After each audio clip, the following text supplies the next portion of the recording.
ఇంతకీ ఇక్కడ ఫాదర్ ఎవరో చెప్తారా? హర్ష ఫాదర్ అండి. అదే మరి అంతే, మేము చరణ్ ఫ్యాన్స్ అనమాట ఇటు. బట్ చాలా హ్యాపీ అండి, మీరు మీ ప్యాషన్ని పర్సూ చేసే పద్ధతి చూస్తే, అంటే మీకు యాక్టింగ్ ఎంత ఇష్టం మొదటి నుంచి తెలుసు అందరికీ, పాటతో పాటు. సో ఈ సినిమాలో ఎక్స్పీరియన్స్ చెప్పండి చరణ్ గారు. ఇది మళ్ళీ ఒక డెబ్యూ సినిమా లాగానేనండి. అంటే తెలుగులో చాలా ఏళ్ల తర్వాత మళ్ళీ సినిమా యాక్ట్ చేస్తున్నాను.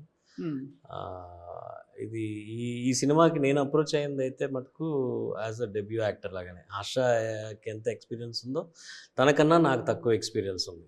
ఎందుకంటే at least he's trained fighter and dancer and actor.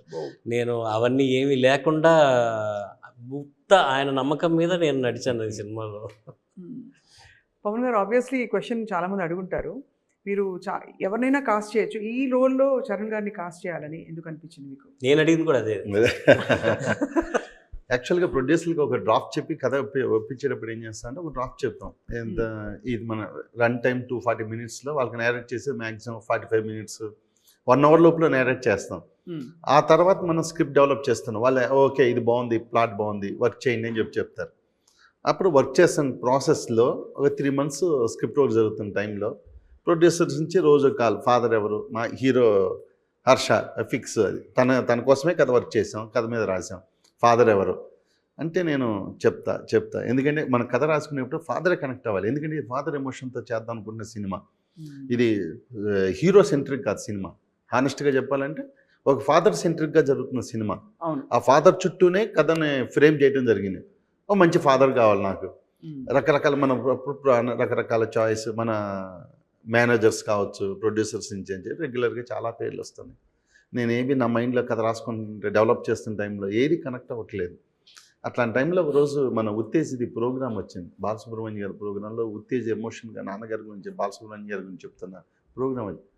ఆ స్టేజ్ మీద మన చరణ్ గారు ఏదైతే ఆ ఎమోషన్ ఫీల్ అవుతున్నారో, దాదాపు అలాంటి ఒక సీన్ నేను ఆ టేబుల్ మీద రాస్తున్నాను, వర్క్ చేస్తున్నాం సేమ్ ఒక రైటర్తో కూర్చొని ఫోన్లో ఆ సీన్ రాస్తుంటే, ఆ సీను అక్కడ ఆయన నేను సీను ఆ 3 కనెక్ట్ అయిపోయింది.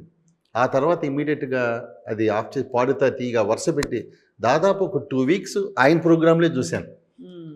హానెస్ట్గా ఏ పాట చూడలేదు.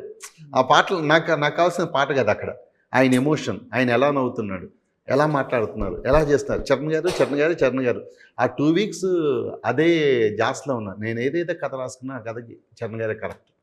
అప్పుడు ఆయన అప్రోచ్ చేయడం జరిగింది.